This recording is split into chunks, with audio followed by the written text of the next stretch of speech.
Budgets are hard, and they're hard at every level. They're hard probably even within your own companies sometimes about what gets the attention. And so I would encourage you to be informed not only at the state level, but also in your local governments, your school districts.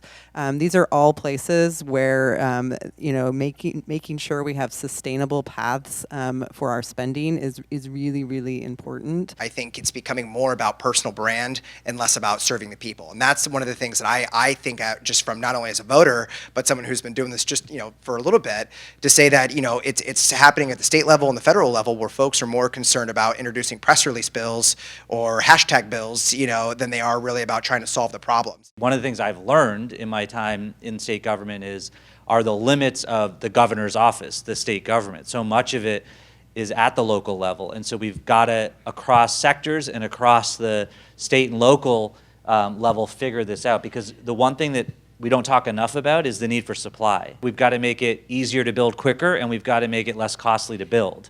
Because it costs a lot of time and it costs a lot of money, and we can't do that from where we sit. We've got to figure that out with the local level, and we've got to figure that out in partnership with the private sector. But if there's one thing that everyone thinks about and talks about who isn't already thinking about it and talking about it is related to housing, is we need to build more housing. Holistically, some of the challenges that our society faces, and I think the number one issue is voter apathy or people not being engaged. You allow, because these things continue to happen over and over again, these bad things, or you're polarized in one direction or the other, and you say, well, I can't make a difference. I got to tell you, the more folks that we can get engaged in the process, that we really actually do have the powers. It's the nature of our democracy is really, and I know it sounds cliche, but it's absolutely true. Businesses too, you have an opportunity to engage this process and engage in ensuring that policies are crafted in a way that are complementary to your business, or at least at the very least don't significantly impact your business. And it's funny because when I went back over to Yuba City and did my presentation, the first thing that 3 or 4 of these folks who are senior citizens said, apathy with these kids these days is ridiculous. No one cares about this stuff anymore. We were the ones who, were so engaged at a certain time, and where did it drop off? And I don't know the answer to where it dropped off, but I certainly know that if we can be less apathetic and more engaged in our process, we can certainly start seeing more favorable outcomes. Right now, we have a very low unemployment rate. We hit the lowest at one point a few months ago.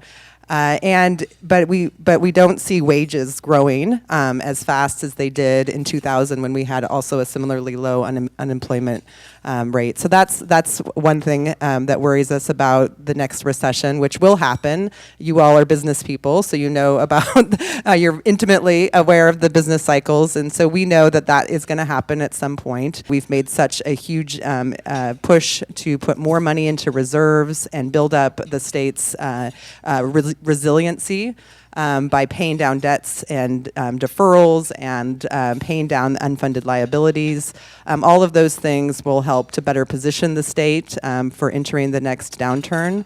One of the most meaningful investments was the really more than doubling the earned income tax credit program, including providing $1,000 per family for those families with very young children, recognizing the high costs of raising a family. And so those, and then also making sure that the credit could be distributed to people making up to minimum wage, or around $30,000 a year. So that was a really big investment. I mean, it's obviously not even coming close to closing the wealth gap, but at least helping those with the least to provide for their families and provide some more stability for them. We have an economy that's not working for the majority of Californians. Our slogan at the office and for the governor is California for all. And that is a goal. It's a goal based on a reality that the economy is not working for the majority of Californians. And so the way that we're trying to do it out of our office in partnership with the Labor Secretary and Keely and Kate Gordon, who's head of the Office of Planning and Research, is build a plan for inclusive, sustainable growth. On the inclusive side, that's more short-term, and it's dealing with big issues we have around geographic and demographic inequality. The biggest area there is the affordability crisis across healthcare, housing, and I can't say housing enough, and education. And I will hopefully talk about housing some more. And then the other is geographic inequality. How do we get to a place of more shared growth? 70% of job growth from 2010 to now has been in the coastal areas, and that's not totally disproportionate from where population is, but they're all the good jobs, like the knowledge jobs. And so if you look at income, and median income relative to the state, it's going down in inland California. Higher education, K-12 education, there's a lot of investments that this governor has put forward. I think getting right at what you're talking about and really trying to make many different paths to good jobs. There's been a lot of investments and discussions about apprenticeships and expanding that, really coordinating the community college system better with the K-12 system and the UC and CSU system. Not everybody needs to go all the way through to UC or CSU, but the community college system has got a lot of different stackable credentials. Yay, community college system. And are really, really can be such a transformational place for people moving up the income rungs. So, I think education and really thinking differently about it is something that we're doing a lot of work on right now. We, as a nation, are binded not by common ancestry. We're binded together by common beliefs.